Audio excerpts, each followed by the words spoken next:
Hey, back again with this beauty. So today's episode is just finishing up. Just got done reinstalling the back Wilwood hubs, the backing plates, and rotor, axle, rotor, caliper, wheels. Dropped it down, just got done putting gear oil back in it. I'm sure y'all saw the original rotor that was ate up on the backside. These are the original backing hubs. This one was actually not destroyed.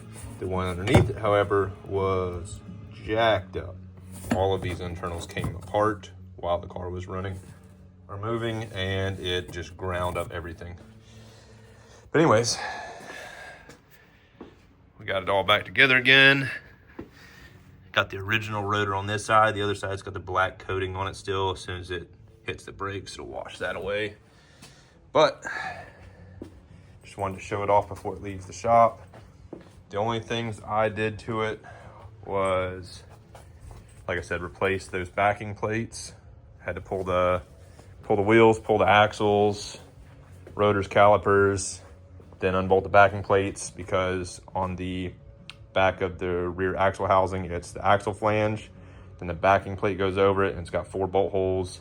And you slide the axle inside of it, pop your keeper on, the little U-shaped keeper, and then the 4 bolts go through all of it and pinch it together, and then you slide your rotor over the top, bolt on your caliper on the back, and then you pop your wheels back on. But anyways, did that, and the axle housing didn't have a vent. Let's see if I can show it. Maybe. I don't know if I'll be able to get to it. Nope, I'm not. It's too high up. But anyways, right behind that shock, there's a little brass fitting.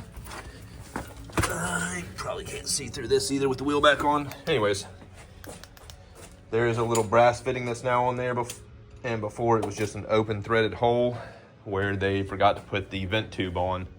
So we threw that on, and then I don't know if the owner knew it when he dropped the car off and just didn't mention it. My guess is he wasn't even aware of it. He's probably been driving the car by himself, or it could have happened on his drive bringing it here, but the passenger door wouldn't open. I actually went to test the brake kit, the parking brake, and went to open the passenger door because I was on that side, and the door wouldn't open. The button was just dead button. So I was like, oh, okay, that's weird. So I came inside the car and tried to open it with the handle over there. Wouldn't open. But that's the parking brake switch here. We got the burnout button, which is essentially traction control, which isn't hooked up anymore. Bottle warmer and purge button. But anyways, the rods, you can see through there slightly. You can see the rod down there. I don't know if you can make out the rod up top there. See it right there. That is what popped out. And when it popped out, it swung around, landed right on top of the latch mechanism, and jammed it up. So that was really fun to get the door apart to get that fixed. But anyways, I figured, why not? Oh, if I can figure out what I did with the key. There it is. All right. Figure why not show a cranking video of this thing before it leaves. It had a dead battery last night too. Don't know what killed that, if the battery's just going out because of the cold weather change here or what. Because I haven't had anything running. I've activated the parking brake like 3 times and then went to crank it last night, and it was dead as could be. So let's see what happens.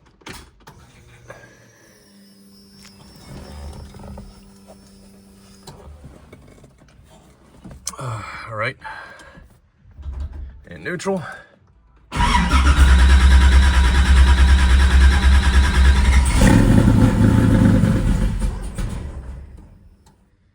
Oh, all right, let's try that again. There we go.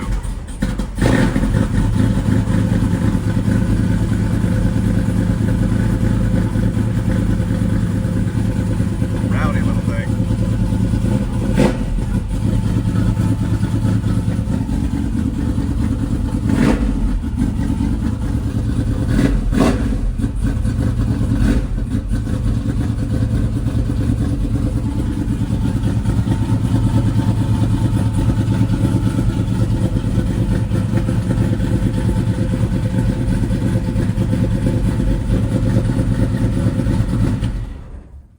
sure though.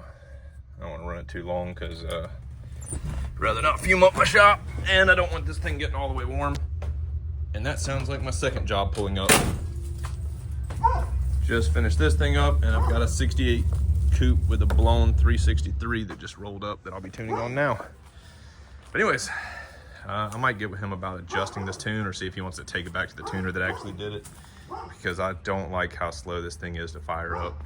The tuner should have dealt with that. In my opinion, it doesn't crank up fast for a port injection car at all. In fact, the 66 coupe, I might be doing a video of at some point, that's running off of a Wizard tune, and it has a sniper on it. It fires up immediately, super smooth. But anyways, thanks for watching, guys.